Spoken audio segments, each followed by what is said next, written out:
So this is the Power Platform Daily Brief for Thursday, the 13th of June. It certainly is. Is that right? Yeah. Yes, it is. 13th. If not, we'll just ask them to put it out on this day anyway. Just put it out on the 13th of June, please, and make it a Thursday. It's me, Mark. Who else have we got today? So we've got Iain, Bearded CRM guy, or Bearded 365 guy. I've rebranded myself. Have you? Rebranded my Twitter last week. Oh. And who are you? Who am I? I'm Ruth Langsford, according to my login details. Claire Carmichael or 365 CRC. Or we'll just go with Ruth Langsford, really. I think that's probably the best bit. I think we just stick with that now, yeah. Stand in for this podcast. We could actually do the kind of, with him as always as Garth. You could be Garth Bogart. So anyway, on today's Power Platform Daily Brief, what's been happening, guys? What has been happening? It's BizApps this week, isn't it? So it's really, really busy out there. There's lots of There stuff is getting lots of released, stuff. lots of things for us to read and discuss. So what have we been reading today or this week? So, yeah, right, I'm going to share this with you guys just now. Essentially, I have been watching the videos from Summit, from BizApps, and I want to talk about the new UI for Power BI, which is frankly a lot of letters and probably a half-decent Scrabble score. Blog post is called Power BI, New UI, and More AI. So many vowels. I thought I was greedy with having them in my name, but And on his farm, he had a I-O Power OU. I don't know. A BIUI-AIO. I'm sure. Is that not like an Adrionian style song? EIA. No. Sorry, what? EIA. Anyway. Right, so what's that about, Claire? The blog post is a little light on detail. But fundamentally, what they're looking to do is swap it out from the standard grey, black, and yellow, very dark interface to look a lot more like UCI. It's nice and light, and crucially, the themes apply. So it's looking more like a kind of classic model-driven app. Looks more like the UCI, and generally looks really lovely. So is there any like new functionality that's coming out with it, or is it just like a makeover? Because it has been that like. Yeah. So not to say that it's better than anything else, but it does update pretty much once a month. It's phenomenal for that. There is new functionality pretty much every single time you log in. So the new functionality that they released as part of this, some of it now, some of it in beta, some of it very soon, definitely includes that AI functionality and that kind of lovely citizen developer end user AI builder, which is awesome. So other than being very sad that I wasn't in Atlanta, the blog also references the YouTube video to the delivery of the session, which I can share as a link with you guys. And it is the full roadmap, the full vision, and is an hour of wonderful, wonderful content. Oh yeah. And that's all Power BI related to these new feature sets and things that are coming with it as well, with the AI element. And fundamentally, it just looks so much better.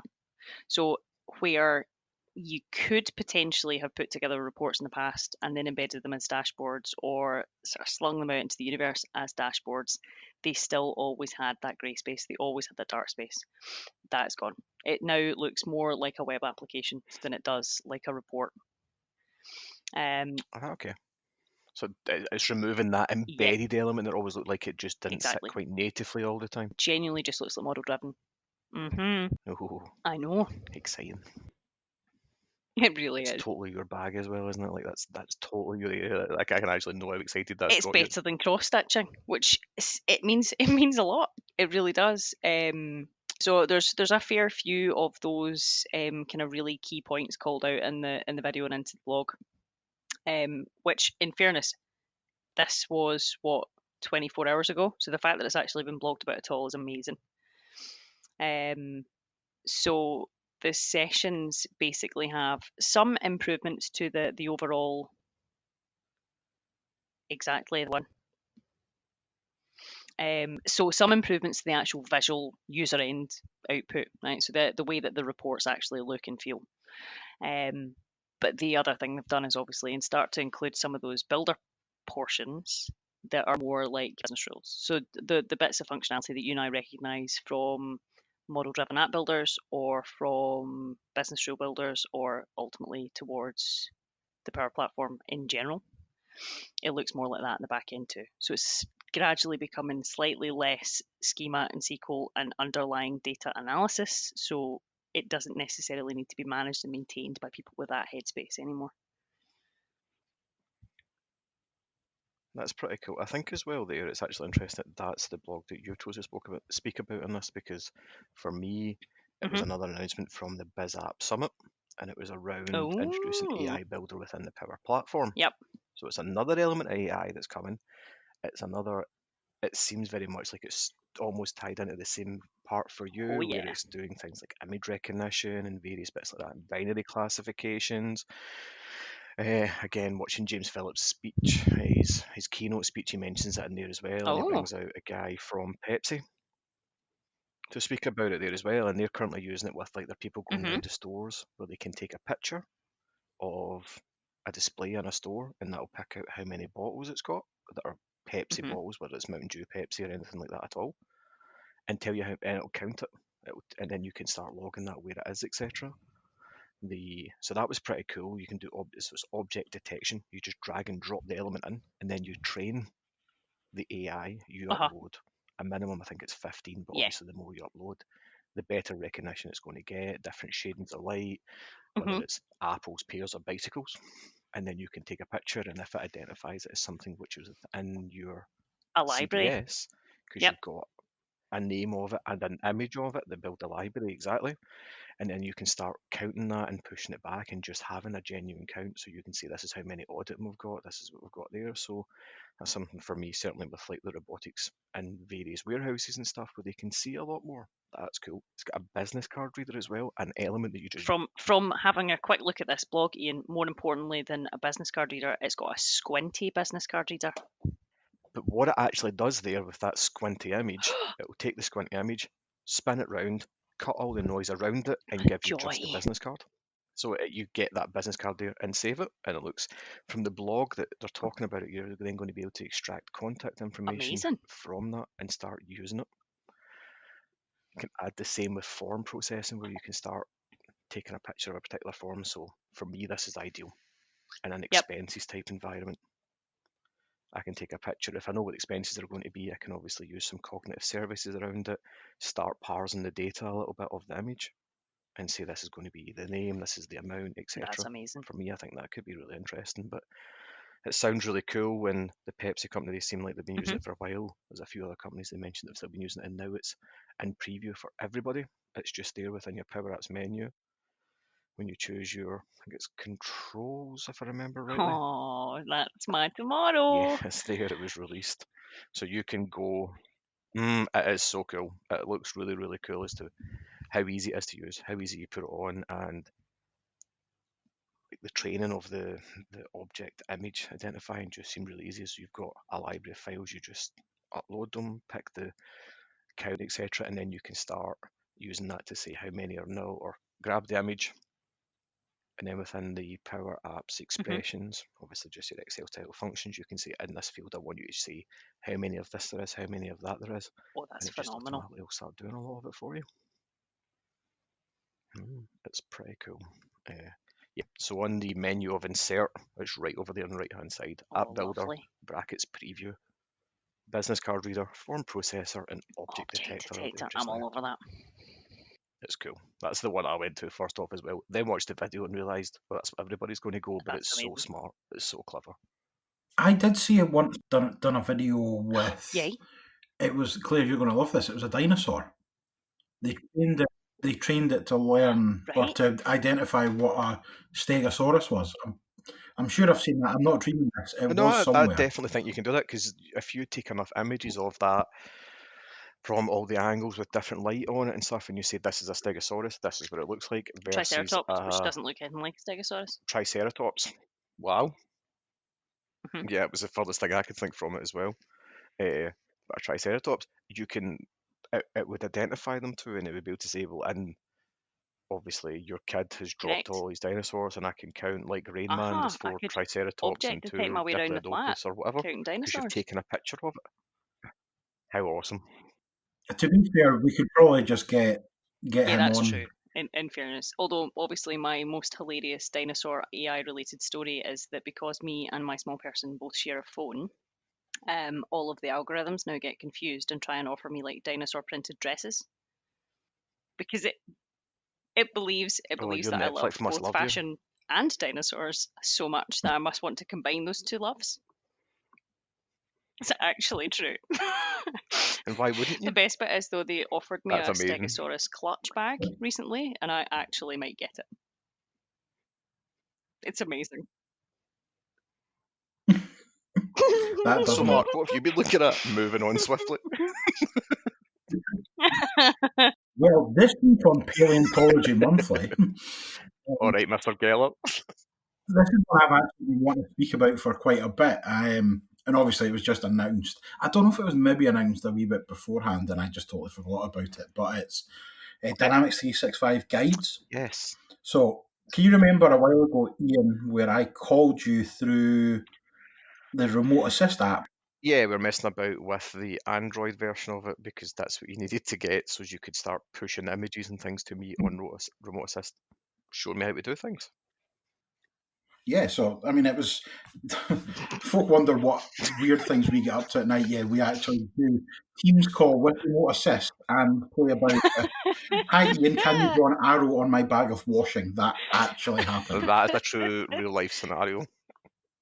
But what's going to be even better now is Iain will be able to create. So we're talking about the kind of drag and drop and the sort of the interface that looks the same for building stuff. So with guides, it's basically like an on-screen guide. I mean, duh. But basically, you can write it. You can have as many pages as you want, and it could be a car. So we done the kind of I'm talking to Iain and Iain's pointing and clicking, but you can actually do predefined guides. So when you get this car with this engine, load up this guide. It will show you the arrows. So it will look at it and detect what angle you're looking at it from and tell you what to turn, what to. So I seen a demo of this as well, and it was using the HoloLens 2. Does it need to use the Yes. HoloLens 2? Do we know that or not? Or was that just obviously part of the pitch because that's dynamite? Okay. So at the moment, it is in preview with HoloLens devices. I believe it may only be for HoloLens, but that is not going to stop me buying a HoloLens. It's super cool because the guide is sort of off to the left hand or right hand side of the screen and will move about, so it's always in your field of vision. Yeah, and you can actually touch. So you can. It's like a deck of cards. You can swipe through it. One of the really, I want to say cool, but also want to say weird things was you can have a storeroom. So you need this part. You can walk into the storeroom, and if it's been mapped and like phased, you can actually say this is where the Okay. exact part is you need to fix it. Yep. So it's just honestly, you walk into a storeroom and it's got. You can imagine you walk into B&Q and there's 500 different types of screws. It will flash on the right box for you to take the screw out of. Are you turning my DIY life into a PlayStation game? Is that what's just It happened? kind of is a bit like that. It's Yeah, like pretty much. when you see it, as Mark says, it's a guide that will tell you how to do things. So it will tell you, like, take the rocker cover off by using these 6 screws, and it will mark the 6 screws. So that obviously that lends itself really nicely to a work order or completion of a predefined service task. And the augmented reality and training as well. Yep. Training. So if you get somebody that's on board into a job that they have to learn tasks, Nice. you think about that as one-to-one training constantly. You've got a one-to-one referral. So you could have 100 new starts coming in with all HoloLens 2s, and you have one person that can sit there and see it. Also, the data when they've completed the certain tasks using things like Graph or Power BI. will all feed in together as well. So you can start seeing who's progressing hmm because they're completing X, Y, Z, how long they're taking to progress. There's lots of lovely data points in amongst all that, yeah, where you can potentially call out that the majority of people take longer on slide 3 than on slide 4. Potentially, we need to break down the activity that's in slide 3 into 2 slides, and you could really drive that down. The other cool bit that you can do as well is hmm you can put holographic icons in there. So you could put like a screwdriver in Oh, and do a nice. turning motion on the screwdriver, and it will save Oh, that that's as an cool. action. So when you get to a certain card, it could say install the push rod and the rocker arms and fasten the rocker arm bolts with a 10 millimeter torque wrench. And it actually has the torque wrench and is showing you which way to turn it and has counts on how far round it's going and stuff. Righty tighty, lefty loosey. Well, yeah. I mean, nobody needs to remember that anymore. And making the actual guys themselves looked very, very easy as well. Drag and drop. It's just like building a business rule again. So they're all the same. They're becoming unified. Funnily enough, It's got that Yeah. synergy, the movement of it, and the unification across the whole lot of it, where it's pulling it together. It's But selfishly, it's lovely to see that it's unified on the front end for the users, but it's beginning to become yes. truly unified for us yeah, on the development end as well. agreed actually. Yeah, that user adoption piece there as well. When everything's unified and looks the same and behaves the same, and the experience is always very similar. There's not this OMG, what am I looking I at? mean, there's that many new products coming out. Everything's moving so quickly at the moment that it's hard to keep up. But you are Uh able to huh. go in and just build something. So I was messing around with Virtual Agent this week, and it is just like building either a Visio diagram or a business rule. It's drag and drop, connect I your think that's lines. the awesome thing just now. And as you say, there's so much released. I think the point when the BizApp Summit started, they announced obviously the next release, and there's 400 separate pieces or something in it that are going to get released. So there's lots of reading there, lots of stuff to do this week. The BizApp Summit's still got loads going on and to catch up on. So I think that's probably a good point to wrap this up as the daily Yeah, brief today and definitely. tell you go read. There's lots there, so much of it. Thanks, guys. See you soon. Cheers. Bye. Thanks very much. We'll speak to you soon.